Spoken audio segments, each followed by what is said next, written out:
Cordial saludo, es un gusto encontrarme con ustedes nuevamente. El día de hoy hablaremos sobre la historia de Colombia contada por un colombiano para el mundo. Bienvenidos nuevamente a mi canal. Para comprender la historia de Colombia es fundamental reconocer que nuestros orígenes no inician con la llegada de los españoles. Mucho antes de la colonia, esta región fue cuna de culturas precolombinas como los muiscas, taironas, zenúes, quimbayas y calimas, así como las culturas de San Agustín y Tierra Adentro que son prueba de nuestra riqueza ancestral. Aquellas culturas precolombinas nos revelan las primeras formas de sociedad tribal que se asentaron en las costas y ríos colombianos y que evolucionaron significativamente hacia el último milenio antes de Cristo, con el surgimiento de los cacicazgos y el desarrollo de jerarquías de poder.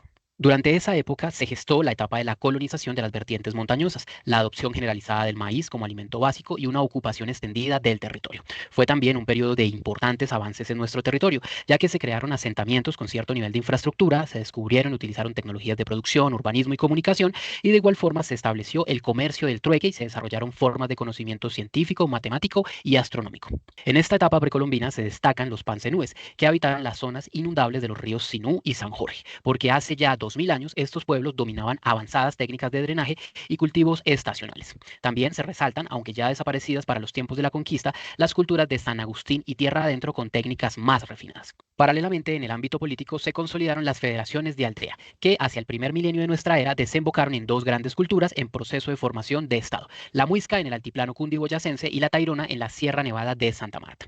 De igual forma, se desarrollaron seis grandes familias lingüísticas propias de nuestro continente: el chibcha, el caribe, el arawak, el maya, el quechua aymara y el tupí guaraní. Casi al mismo tiempo que la llegada de Colón a América, esta época precolombina también fue testigo del expansionismo de los incas hacia el norte del Perú, Ecuador y el sur de Colombia. Estas confederaciones de tribus y federaciones de aldeas propiciaron una compleja estratificación social y una mayor división social del trabajo. Asimismo, facilitaron el desarrollo de técnicas avanzadas de cultivo con la construcción de terrazas y sistemas de riego y un notable progreso en la cerámica decorativa, los tejidos, la orfebrería, incluyendo sofisticadas técnicas hidráulicas y agrícolas. La época colonial en Colombia se remonta al siglo XVI, cuando los españoles arribaron a nuestras tierras motivados por la búsqueda de riquezas y la explotación de nuestros recursos.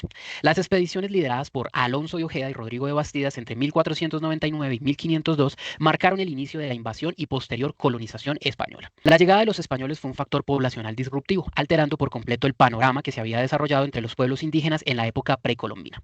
Los españoles encontraron una población nativa dispersa, caracterizada por su diversidad de lenguas, costumbres y religiones. Esta fragmentación, sumada a la distribución geográfica, facilitó la invasión y se convirtió en una clara desventaja para los pueblos originarios al intentar enfrentar a los invasores. Durante la conquista, el rey de España concedió a cada conquistador el derecho de fundar poblaciones y gobernar su territorio.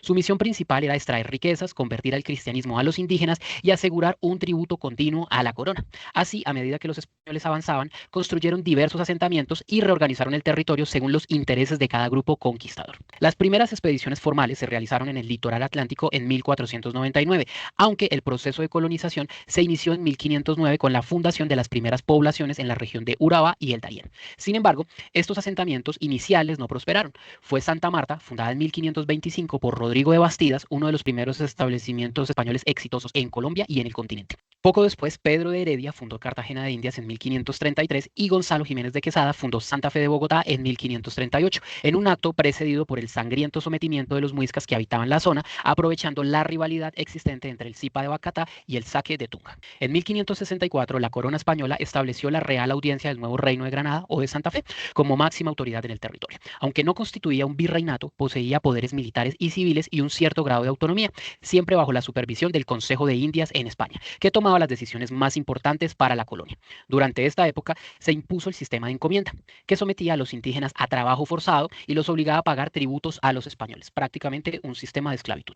Para asegurar la permanencia de los nuevos asentamientos, la corona vendió propiedades a gobernantes, colonialistas y sus descendientes. Esto dio origen a las grandes haciendas y la posesión de minas, lo que a su vez promovió la introducción de esclavos africanos como mano de obra para satisfacer las necesidades de los españoles. Simultáneamente se crearon los resguardos con el fin de proteger a la diezmada población indígena víctimas de los españoles, y para garantizar el repoblamiento de los territorios se permitió la colonización de campesinos y sus familias procedentes de España, sentando así las bases del periodo colonial en Colombia.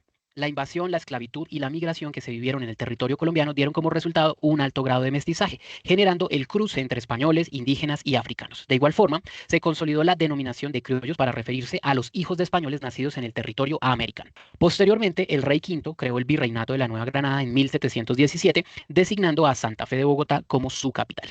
Este vasto virreinato abarcaba los territorios que hoy corresponden a Colombia, Ecuador, Venezuela y, por supuesto, el territorio conocido como Panamá.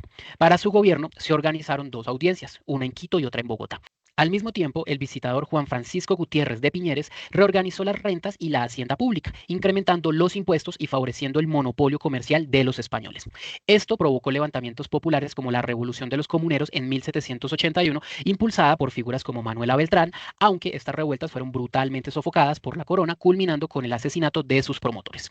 La corona se caracterizó por la implementación de un sistema de expoliación basado en la explotación de los recursos naturales, principalmente la minería de oro y plata, así como el cultivo de productos agrícolas como el cacao, el tabaco y la caña de azúcar.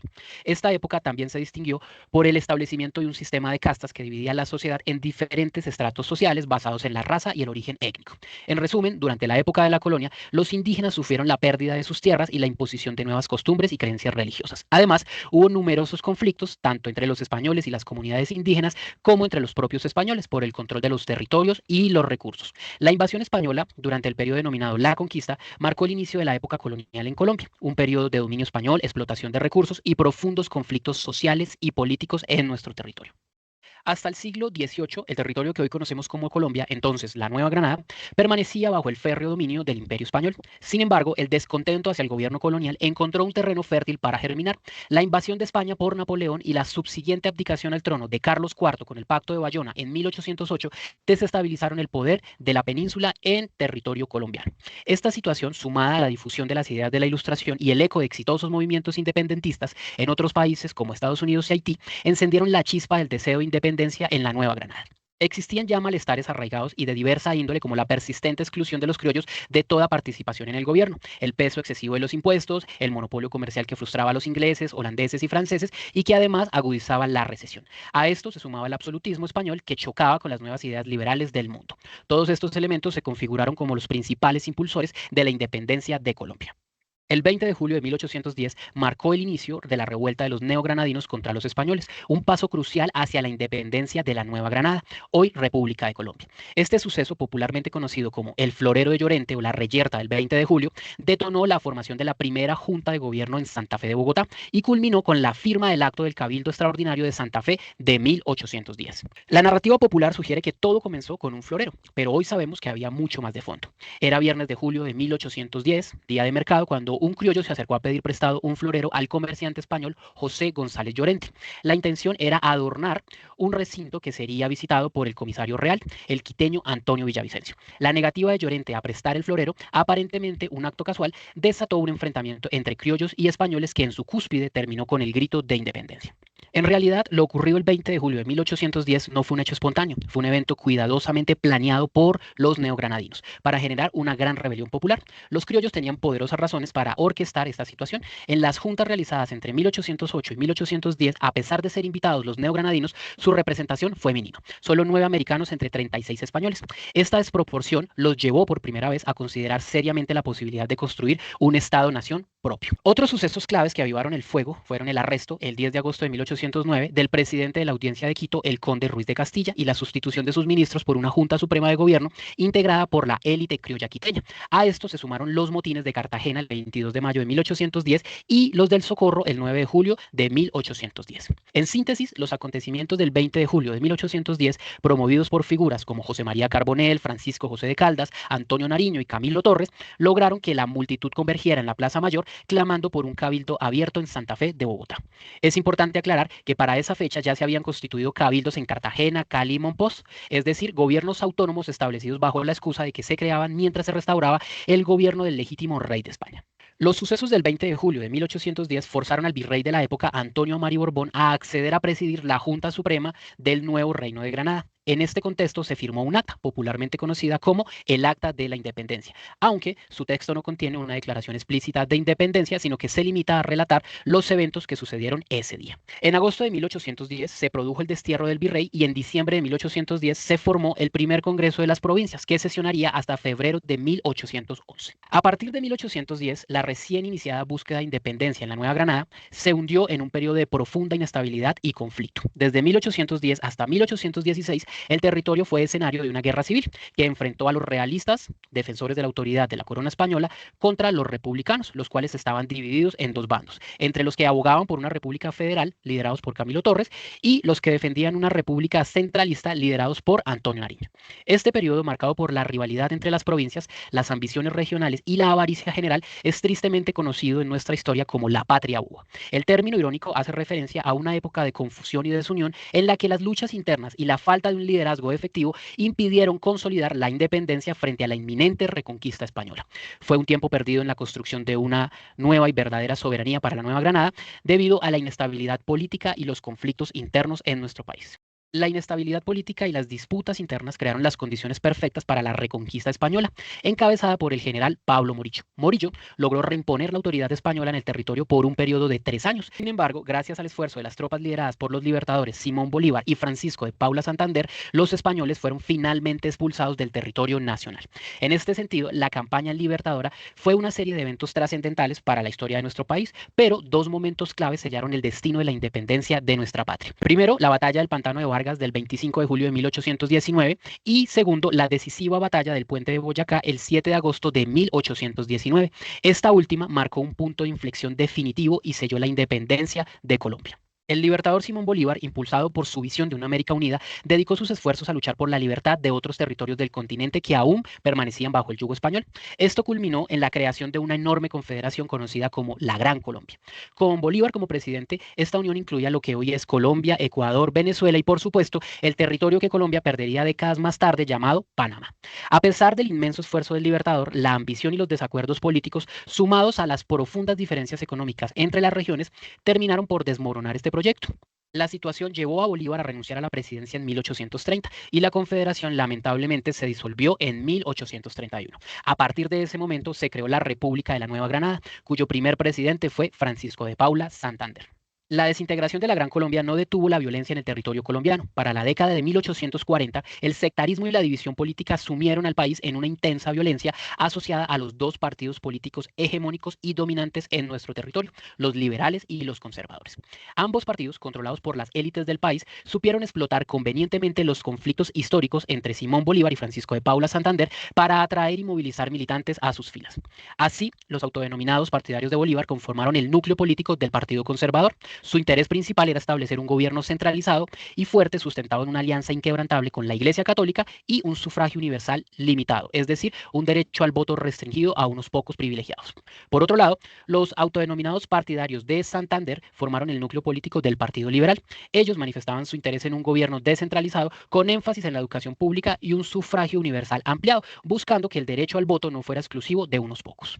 La disputa entre estas dos visiones se reflejó en la legislación. En 1853 se promulgó una nueva constitución política con tendencia liberal y federalista para la República de la Nueva Granada. Esta constitución estuvo vigente hasta 1858, cuando durante el gobierno de Mariano Ospina Pérez se emitió otra constitución política, también federalista, que transformó el país en la Confederación Granadina. Posteriormente, en 1863, una nueva constitución dio origen a los Estados Unidos de Colombia. Este periodo fue escenario de varias guerras civiles, hasta que en 1886 el Partido Conservador ganó la disputa, liderados por Rafael Núñez. Con su victoria se proclamó una nueva constitución política que estableció un sistema centralista y abolió a los Estados Unidos de Colombia, fundando la República de Colombia.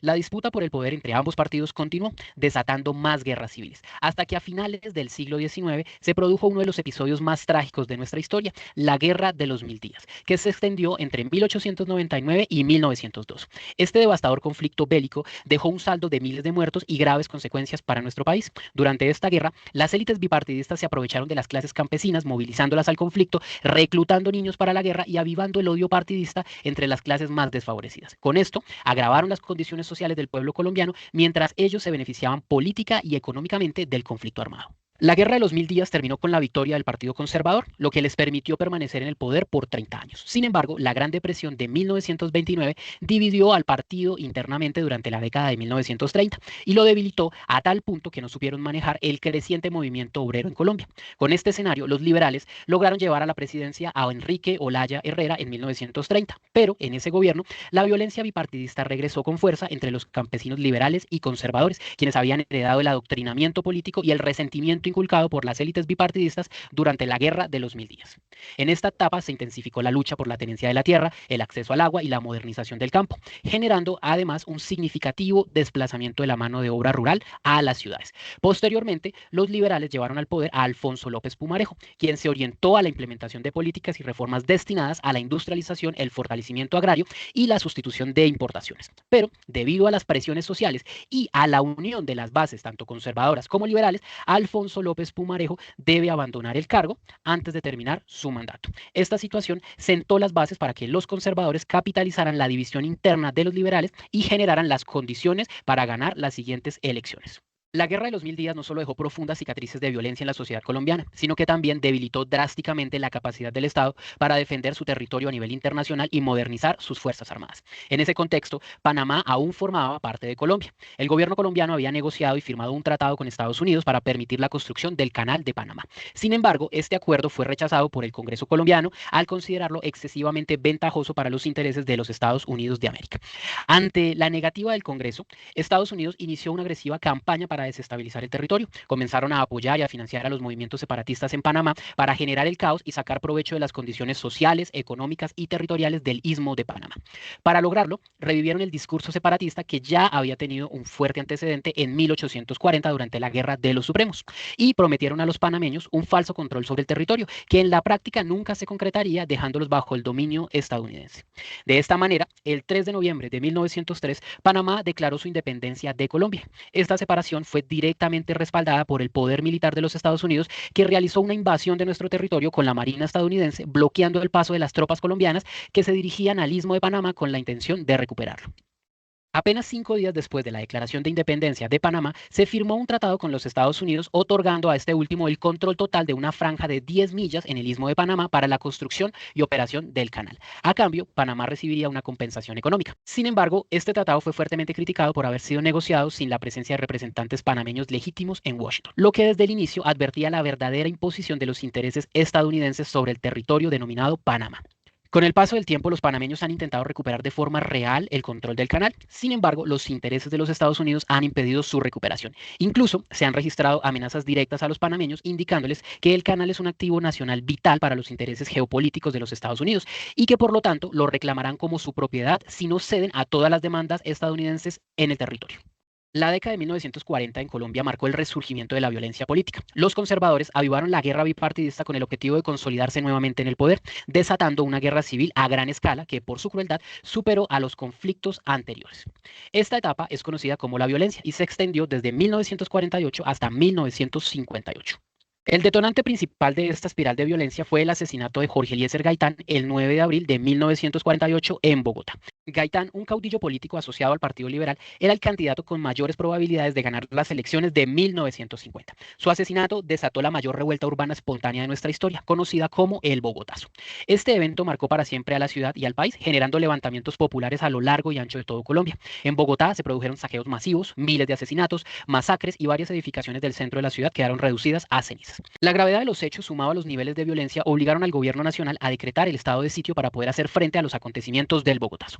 A la fecha, aún no se sabe con certeza quién ordenó el asesinato del caudillo, pero algunos historiadores y analistas sugieren que fue orquestado por las élites conservadoras y liberales de la época, quienes veían a Gaitán como una amenaza a sus intereses políticos y a la estructura de poder establecida en ese momento. Este evento desencadenó una ola de violencia incontrolable y enfrentamientos encarnizados entre diferentes grupos políticos y armados en todo el país, dejando un saldo de miles de muertos y desplazados. Si bien la expresión de mayor violencia urbana ocurrió en Bogotá, el fenómeno de la violencia fue aún más intenso y devastador en las zonas rurales del país, llevando a liberales y comunistas de la época a unirse para crear grupos armados de autodefensas con el fin de enfrentar a los conservadores. En 1950 llegó al poder el conservador Laureano Gómez, quien estableció un régimen que reprimió con máxima violencia a los opositores, agravando aún más el conflicto en el país. Estos hechos dieron lugar al único gobierno militar que ha tenido nuestro país en el siglo XX. El 13 de junio de 1953, el presidente Laureano Gómez decidió destituir al general Gustavo Rojas Pinilla, quien en respuesta dio un golpe de Estado y puso fin a la persecución liderada por Laureano Gómez en todo el territorio nacional. Desde 1953 hasta 1958, Gustavo Rojas Pinilla implementó varias acciones al mando del Estado para intentar estabilizar el país.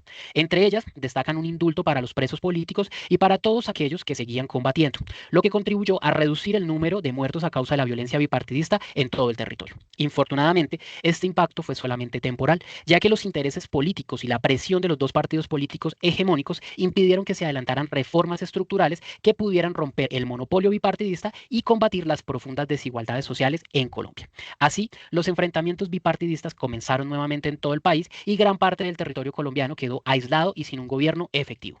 Los líderes de los dos partidos políticos tradicionales en Colombia, liberal y conservador, se unieron para derrocar al gobierno de Gustavo Rojas Pinilla y firmaron un perverso pacto conocido como el Frente Nacional. Este pacto, implementado desde 1958 hasta 1974, establecía un sistema de reparto del poder que alternaba la presidencia de la República cada 4 años, exclusivamente entre los dos partidos políticos. Además, la representación en todos los cuerpos legislativos, así como todos los cargos del gabinete y de gobernador, se dividirían por igual, sin importar los resultados de las elecciones populares. Quedaba, además, terminantemente prohibida la participación de terceros, es decir, de cualquier otro partido político durante la vigencia del acuerdo. Si bien este pacto puso fin a la sangrienta época de la violencia, al eliminar la necesidad de que los partidos atizaran la guerra en el campo para disputarse el poder, tuvo un costo político enorme para la democracia en Colombia. Las instituciones políticas, aunque en apariencia democráticas, estaban totalmente permeadas por la voluntad de las élites bipartidistas que las controlaban. La capacidad del gobierno de turno para implementar cambios significativos en el Estado era casi nula, ya que cualquier reforma estructural podía interpretarse como un intento de desconocer al otro partido en el poder. Este arreglo bipartidista causó graves problemas a la participación política del país, generando un interés casi nulo para movilizar a los votantes y para atender los problemas sociales presentes en todo el territorio nacional. Paradójicamente, esta época de paz bipartidista se convirtió en el caldo de cultivo perfecto para el fortalecimiento de múltiples grupos guerrilleros. Estos grupos tomaron como excusa no solo los problemas sociales y económicos preexistentes en el país, sino la misma existencia del Frente Nacional para argumentar que el único camino para cambiar a Colombia era tomar las armas. A medida que la violencia bipartidista se extinguía con el Frente Nacional, nuevas y más complejas formas de violencia aparecieron en Colombia. Surgieron en el escenario nacional los grupos guerrilleros con base ideológica socialista o comunista, influenciados por el pensamiento marxista, leninista o maoísta. De igual forma, comenzaron a gestarse grupos de autodefensa o paramilitares bajo la idea de hacer frente a estas insurgencias. Simultáneamente, se sentaron las bases que permitirían el auge de los grupos narcotraficantes, quienes más adelante desatarían una nueva y devastadora ola de violencia en todo el país. Como consecuencia directa del daño generado por el Frente Nacional, nacieron grupos guerrilleros como el Ejército de Liberación Nacional, ELN, en 1964, las Fuerzas Armadas Revolucionarias de Colombia, FARC, en 1966, el Ejército Popular de Liberación, EPL, en 1967 y el Movimiento 19 de Abril en 1970. Este último tomó como excusa un evento específico, las elecciones de 1970, en las cuales el general Gustavo Rojas Pinilla se había presentado y aparentemente había ganado. Sin embargo, debido a múltiples irregularidades en el conteo de votos y la transmisión de resultados a través de las cadenas de radio, se desencadenaron acusaciones de fraude electoral propiciadas presuntamente por el gobierno liberal de Carlos Lleras Restrepo para beneficiar presuntamente al candidato del Frente Nacional, el conservador Misael Pastrana Borrero. Estos hechos, que aparentemente perjudicaron al candidato y expresidente de facto Gustavo Rojas Pinilla, quien ocupó el segundo lugar en las elecciones, llevaron al poder al candidato del Frente Nacional, Misael Pastrana Borrero. En cuanto a los grupos de autodefensa o paramilitares, es crucial aclarar que en 1965, con el surgimiento de los grupos guerrilleros, el presidente conservador Guillermo León Valencia decretó la Ley 48. Esta ley otorgó personalidad jurídica a los grupos armados privados, permitiendo que cualquier persona pudiera ayudar a combatir a las guerrillas y supuestamente fortalecer el actuar del Estado en todo el territorio. En el marco de esta ley, los militares proporcionaron armas y entrenaron a particulares que posteriormente dieron vidas a los grupos paramilitares en Colombia. Esta situación generó nuevas formas de violencia en el país y terminó por socavar la escasa autoridad y confianza que le quedaba al Estado en las áreas rurales, ya que era evidente que el gobierno nacional no podía brindarles protección. Es claro que las primeras guerrillas concentraron su accionar mayoritariamente en el área rural. Sin embargo, el M-19 tuvo actividades delictivas y de terrorismo político más enfocadas en el ámbito urbano, generando nuevas y chocantes formas de violencia en el país. Entre estas se resaltan el secuestro de la Embajada de la República Dominicana en 1980, el asesinato de misioneros estadounidenses en 1981 y la trágica toma del Palacio de Justicia el 6 de noviembre de 1985 en Bogotá. Este último evento de gran importancia nacional no solo ocasionó el incendio del Palacio de Justicia y representó el acto de terrorismo político más grande del siglo, sino que también implicó el asesinato de más de 100 personas, incluyendo jueces de la Corte Suprema, y la desaparición de varias personas durante el proceso de recuperación del palacio. En el periodo de 1986 a 1990, durante la presidencia del liberal Virgilio Barco, se produjo un cambio dramático en el actuar de los grupos paramilitares. El fenómeno paramilitar mutó y se articuló directamente con el fenómeno del narcotráfico colombiano, que había iniciado su auge en la década de los 70 con el cultivo y exportación ilegal de marihuana. Esta mutación fortaleció el accionar de los grupos paramilitares, generando su expansión en el territorio nacional y desatando oleadas de violencia y masacres en varias partes del país. Incluso se dice que el número de asesinatos y masacres atribuidos a los paramilitares superó al de los grupos guerrilleros de la época. Durante la década de los 80, el fenómeno del narcotráfico también mutó significativamente. Los grupos narcotraficantes hicieron la transición de la producción de marihuana a la producción de cocaína y de amapola, hecho que significó el auge y fortalecimiento de los carteles en todo el país. Esto desencadenó un nuevo y brutal fenómeno de violencia en el cual cualquiera que se interpusiera en el camino e intereses de los carteles era asesinado sin importar si eran políticos, periodistas, policías, militares, campesinos o civiles en general. El auge de los carteles terminó por corromper la institucionalidad del país, irrumpieron en las esferas más altas del poder al financiar a múltiples políticos y funcionarios de gran importancia en la vida nacional para evitar o debilitar las acciones del Estado colombiano en contra del narcotráfico. También desataron una ola de violencia y terrorismo nunca antes vista en nuestro país, lideradas por personajes como Pablo Escobar o los hermanos Rodríguez Orejuela. Ejemplos claros de esto fueron los asesinatos de Rodrigo Lara Bonilla y Luis Carlos Galán en 1989 por orden del líder del cartel de Medellín, Pablo Escobar.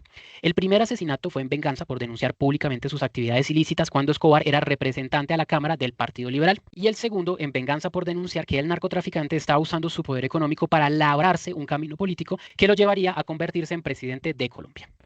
Así, después del Frente Nacional, Colombia se encontró inmersa en una batalla interminable en cuatro frentes. Por un lado, sufriendo el actuar criminal de las guerrillas, por otro lado, padeciendo las acciones criminales de los grupos paramilitares y, adicional, combatiendo a los carteles del narcotráfico, todo esto al mismo tiempo que enfrentaban una profunda crisis social y económica en todo el país. El Estado colombiano concentró su guerra mayoritariamente en contra de los carteles del narcotráfico, especialmente los poderosos carteles de Medellín y Cali. El gobierno inició operaciones militares y policiales masivas para capturar y desmantelar estas organizaciones criminales. La muerte de Pablo Escobar en 1993 fue un punto crucial en la lucha contra los carteles. El Estado colombiano también aplicó la política de extradición a Estados Unidos como un elemento disuasorio importante, ya que muchos narcotraficantes temían ser extraditados y enfrentarse a la justicia estadounidense. También se implementaron reformas legales más estrictas contra el narcotráfico y el lavado de dinero, lo que permitió una mayor capacidad de acción contra los narcotraficantes. Por otro lado, el Estado colombiano acudió a la cooperación con agencias internacionales, especialmente de Estados Unidos, para fortalecer las acciones de inteligencia y el acceso a recursos. Al mismo tiempo, se atacaron las estructuras financieras de los carteles, confiscando bienes y dinero, lo que debilitó significativamente su capacidad operativa. Por último, se desarrollaron campañas de erradicación de cultivos ilícitos de coca y amapola, aunque estas tuvieron un impacto limitado debido a la relación de los grupos guerrilleros y paramilitares con estos cultivos, que se convirtieron en una fuente de financiación clave para sus actividades criminales. Así, durante la década de los 80 y los 90, el Estado colombiano libró una ardua batalla contra la violencia generada por los carteles del narcotráfico. Es importante aclarar que el fenómeno del narcotráfico no desapareció, simplemente mutó en nuevas estructuras que mantienen actividades criminales, aunque ya no captan la atención mayoritaria de los medios de comunicación como lo hicieron en su momento los grandes carteles. Desde 1974, Colombia ha estado inmersa en una búsqueda incesante de una solución duradera que permita desmantelar los grupos armados ilegales que aún devastan el territorio nacional. Diferentes gobiernos han intentado iniciar diálogos de paz con diversas organizaciones armadas buscando una negociación pacífica al conflicto. El primer intento formal se dio en 1974 durante el gobierno de Alfonso López Michelsen. Luego de la operación Anori contra el ELN, esta guerrilla manifestó su interés de entregarse a cambio de una amnistía. Sin embargo, a pesar de que se adelantaban los diálogos, el ELN nunca se presentó en el lugar acordado para la entrega, argumentando falta de garantías en el proceso. En 1984, el presidente conservador Belisario Betancur Cuartas instaló diálogos de paz con las FARC, el M-19 y el EPL. Aunque el ELN también recibió la invitación, fue el grupo que no atendió dicha propuesta. La propuesta para las FARC fue la creación de una nueva organización pacífica que les permitiera reintegrarse gradualmente a la sociedad civil bajo un acuerdo conocido conocido como la Uribe. Para el M-19 y el EPL, el gobierno buscó diálogos que condujeran a una Asamblea Nacional Constituyente. Lamentablemente, un año después, ocurrió la trágica toma del Palacio de Justicia por parte del M-19 bajo la premisa del presunto incumplimiento de los acuerdos de paz y reinserción del gobierno de Betancourt. En 1986, el gobierno liberal de Virgilio Barco firmó acuerdos de paz en los últimos meses de su mandato con el M-19 y el EPL. Intentó además firmar con las FARC, pero este grupo guerrillero rechazó los acuerdos. Las FARC, el ELN, el M-19, el PRT y el movimiento Quintín Lame, en un intento por unificar las guerrillas y trazar una hoja de ruta para la firma de un proceso de paz, crearon lo que se conoce como la Coordinadora Nacional Guerrillera Simón Bolívar. Posteriormente, el 8 de marzo de 1990, los guerrilleros del M-19 entregaron las armas bajo las órdenes de su líder, Carlos Pizarro, para luego transformarse en un grupo político denominado Alianza Democrática M-19. En el mismo año de 1990, durante el gobierno liberal de César Gaviria, se inició un proceso de diálogos con las guerrillas de las FARC, el ELN y el EPL, agrupados en la coordinadora guerrillera Simón Bolívar. Los principales acercamientos se produjeron con el EPL, aunque el ELN estuvo en el proceso desde su inicio. Las negociaciones se interrumpieron a raíz del secuestro y posterior muerte en cautiverio del exministro Argelino Durán Quintero por parte del EPL. No obstante, en 1991 se llevó a cabo la ceremonia de la firma del acuerdo de paz con el EPL.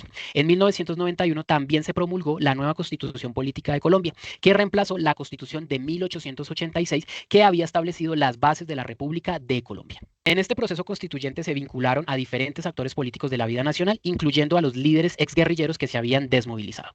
A inicios de 1994, la corriente de renovación socialista CRS, proveniente del ELN, se reincorporó a la vida civil, desmovilizando a 865 guerrilleros. De igual forma, durante 1994 llegó al poder el presidente liberal Ernesto Samper. Samper fue acusado de recibir financiación para su campaña del Cartel de Cali, dando así apertura al denominado Proceso 8000 que investigaría dicha acusación. Bajo el mandato de Ernesto Samper, el gobierno inició negociaciones con el ELN con la mediación de Alemania y el grupo guerrillero designó a Felipe Torres y a Antonio Galán como sus voceros. En los diálogos se consiguió un preacuerdo de cese al fuego, pero tras la muerte de Manuel El Cura Pérez, máximo comandante del ELN, el proceso finalizó. En 1998, el conservador Andrés Pastrana Arango, hijo del expresidente Misael Pastrana Borrero, llegó a la presidencia e inició los diálogos de paz del Caguán con las FARC entre 1998 y 2002, que lamentablemente terminaron en un fracaso total. Se creó una zona desmilitarizada de 42.000 kilómetros en el Caguán para facilitar las negociaciones. Sin embargo, las FARC utilizaron esta área para fortalecerse militar y políticamente, al tiempo que continuaban con sus actividades delictivas. Las FARC no respetaron varios acuerdos, como el Acuerdo de Caquetania, que establecía la necesidad de implementar una comisión internacional de verificación con facultades para vigilar el comportamiento de ambas partes. De igual forma, durante las negociaciones, las FARC continuaron con acciones bélicas y secuestros, lo que debilitó drásticamente la confianza de los colombianos en el proceso. Adicionalmente, la implementación del Plan Colombia, destinado a combatir el narcotráfico y fortalecer las fuerzas militares, afectó negativamente las negociaciones, ya que el narcotráfico era una de las principales fuentes de financiación de las FARC. En este escenario de desencanto generalizado por el discurso de la paz, llegó al poder el presidente Álvaro Uribe Vélez, con un discurso de mano dura y guerra total contra las guerrillas para acabarlas. Durante 2003 y 2006, el gobierno de Uribe concedió una amnistía a los paramilitares para garantizar su desmovilización y concentrar todo el actuar del Estado en contra de las guerrillas. Este proceso de desmovilización fue muy cuestionable y polémico, porque la Ley de Justicia y Paz, que regulaba la desmovilización, ofrecía penas reducidas a los paramilitares a cambio de su desmovilización y confesión de crímenes. Esto fue visto por muchos como una forma de impunidad para graves violaciones de derechos humanos. De igual forma, a pesar de la desmovilización, muchos paramilitares se rearmaron y formaron nuevas bandas criminales conocidas como BACRIM, que continuaron con actividades delictivas, incluyendo el narcotráfico. Además, hubo críticas sobre la falta de verdad y reparación para las víctimas del conflicto armado, sumado al hecho de que algunos narcotraficantes se infiltraron en el proceso de desmovilización, haciéndose pasar por paramilitares para obtener beneficios legales y penas reducidas. En 2010, el exministro de Defensa de Álvaro Uribe Vélez, Juan Manuel Santos, de origen liberal, logró llegar al poder bajo las banderas del uribismo. Sin embargo, una vez en la presidencia, cambió el discurso de guerra frontal contra las guerrillas y regresó al discurso de la paz que habían usado otros gobiernos, esta vez con un proceso de paz con las FARC y diálogos en La Habana, Cuba. Entre agosto de 2012 y diciembre de 2016, se llevaron a cabo los diálogos y la posterior firma del acuerdo de paz con las FARC. Este también fue un proceso bastante polémico y criticado por una percepción generalizada de impunidad, al establecer penas alternativas a la prisión para crímenes de guerra y delitos de lesa humanidad, lo que muchos consideraron injusto para las víctimas del conflicto armado. Esta percepción se agravó al no establecerse sanciones efectivas para delitos particularmente graves, como los cometidos contra menores de edad, incluyendo reclutamiento forzado y casos de abuso sexual y pederastia por parte de miembros de la guerrilla. La participación política de excombatientes sin haber cumplido penas de cárcel también fue vista como una bofetada a los derechos de las víctimas del conflicto armado. Adicionalmente, la derrota del acuerdo en el plebiscito de 2016, seguida de su aprobación vía Congreso, generó un fuerte cuestionamiento sobre su legitimidad legitimidad democrática al desconocer la voluntad del pueblo que rechazó en las urnas lo pactado con las FARC, al tiempo que la oposición enfatizaba que se había negociado sin el debido consenso nacional. Por otra parte, la implementación del acuerdo fue objeto de severos cuestionamientos por su lentitud, sus fallas estructurales y por hechos de corrupción en el manejo de los recursos del posconflicto. Se evidenciaron demoras en la entrega de tierras, en la reintegración de excombatientes y en la protección de líderes sociales. Además, se denunciaron inconsistencias graves en la entrega total del armamento, ya que no se habrían incluido todas las armas en poder de las FARC, lo que facilitó la posterior rearticulación de grupos armados residuales y disidencias que retomaron el narcotráfico y acrecentaron la violencia. Esta situación erosionó la confianza pública y generó dudas sobre el real compromiso de la exguerrilla con el desarme y la paz duradera. Finalmente, el blindaje jurídico del acuerdo por un periodo de 12 años, incluyendo su incorporación al bloque de constitucionalidad, suscitó críticas por parte de diversos sectores que consideraron que se afectaba el equilibrio institucional y la soberanía popular. En 2018 fue elegido presidente de Colombia Iván Duque Márquez, amparado por el expresidente Álvaro Uribe Vélez bajo un discurso de enfrentar a las guerrillas, a las bandas criminales y a los narcotraficantes, y de hacer contrapeso a la impunidad del acuerdo de paz. Desde 2018 al 2021 se desarrollaron varios paros nacionales y el famoso estallido social, presuntamente orquestado por la oposición progresista. Se dice que los promotores explotaron el odio de clases que despertaba la mala elección del gabinete de ministros, sumado a los muertos y a la crisis económica derivada de la pandemia, el incumplimiento de los acuerdos de paz, los escándalos de corrupción como el de centros poblados y la poca experiencia gerencial atribuida al presidente, para afianzar la idea de ineptitud, despilfarro, nepotismo y la carencia de autoridad de Iván Duque por ser aparentemente un títere más del uribismo. Adicionalmente, la oposición capitalizó el rencor que despertaba el ministro Alberto Carrasquilla, quien en el pasado había sido salpicado por el escándalo de los bonos de agua y quien lideró las reformas tributarias más impopulares del gobierno Duque, las cuales desataron el estallido social. Así, algunos sectores señalan que presuntamente se implementó una estrategia de redes sociales para manipular y movilizar a los jóvenes, generando un sectarismo político que allanara el camino para derrotar al uribismo y garantizar que el exguerrillero del M-19, Gustavo Petro, ganara las elecciones en 2022. Gustavo Petro llegó al poder de la mano de los excongresistas y caciques políticos Roy Barreras y Armando Benedetti, prometiendo a los colombianos un cambio total en las formas tradicionales y corruptas de gobierno. También anunció que implementaría la paz, desmovilizaría el ELN en 3 meses, condonaría todos los créditos del ICETEX, garantizaría pensiones para todos los adultos mayores y se acabarían los escándalos de corrupción y nepotismo que habían caracterizado a los gobiernos anteriores. A pesar de su discurso, infortunadamente, el gobierno no evidencia un cumplimiento real de sus promesas y, por el contrario, se ha visto salpicado por grandes escándalos de corrupción como el de la Unidad de Gestión del Riesgo, la presunta financiación indebida de la campaña presidencial con dineros del narcotráfico, la presunta relación del hijo del presidente con el hombre Marlboro y el turco Ilzaca y el pacto de la picota, sumado a los audios de Armando Benedetti y aunado a un debilitamiento sistemático de las fuerzas militares y un crecimiento y fortalecimiento de los grupos guerrilleros y las bandas criminales locales y transnacionales que han encontrado en la política de paz total la oportunidad para expandirse y consolidar su actuar delictivo en todo el territorio nacional. Esto es todo por el día de hoy. Agradezco darle me gusta al video y suscribirse al canal. Espero encontrarme con ustedes nuevamente.